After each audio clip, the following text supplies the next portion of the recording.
tatay mo? Gusto mo umuwi? Yung mga tinatawagan ko nga po eh, pero hindi sumasagot. Ma, wala po ba kayong napapansin kay tatay? Na ano? Nagtataka lang po kasi ako. Parang hindi po siya masaya sa ginawa niyo ni Nanay Christy. Yeah. Kinonfront niya ako about that. Tataka lang din ako sa reaction ng tatay mo.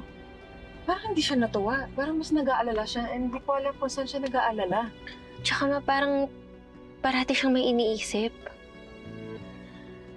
Makilala ko po si tatay kapag may sobrang bumabagabag sa kanya. Simula po nang mamatay sila Lola Usa at si Lola Carmen, nagkaganon na po siya. Baka naman. Ma, may isa pa eh. Nakita po namin siya mismo ni Kuago sa harap ng urn ni Lola Usa. Umiiyak po siya. Humihingi siya ng tawad kay Lola Usa na para bang kasalanan niya kung bakit to namatay. Kinausap ko po siya tungkol doon, pero hindi naman po niya ako sinasagot ng diretsyo. Makilala ko po si tatay. Pagka ganun, parang may tinatago po siya. May tatago niya, anak. Christy, pwede ako magtanong sa'yo? Kailan mo last nakausap si Leon? Siguro nung isang araw. O nung isang araw, dumalaw siya kay Jeremy. Bakit? Nabanggit ba niya sa'yo na hindi siya natuwa sa ginawa natin? Wala naman siyang nabanggit na ganun. Bakit daw? Hindi daw niya suportado sa ginawa nating hakbang laban kay Shaira. Ha?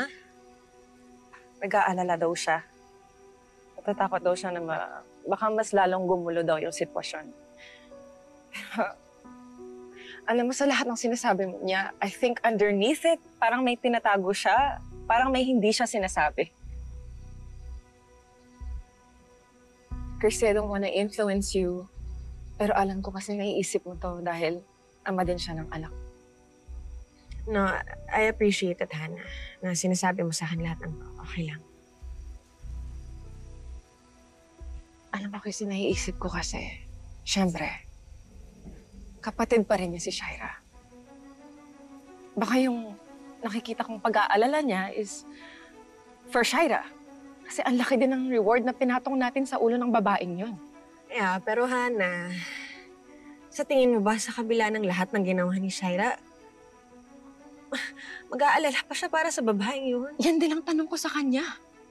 I don't know. Ang alam ko lang, sigurado ako, may tinatago si Leon and I wanna know what it is.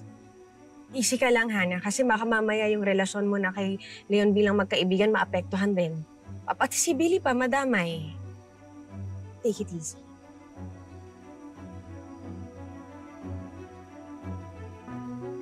Kaya siguro sinasabi ko sa'yo kasi I need to tell someone what I'm feeling. Pero tama ka.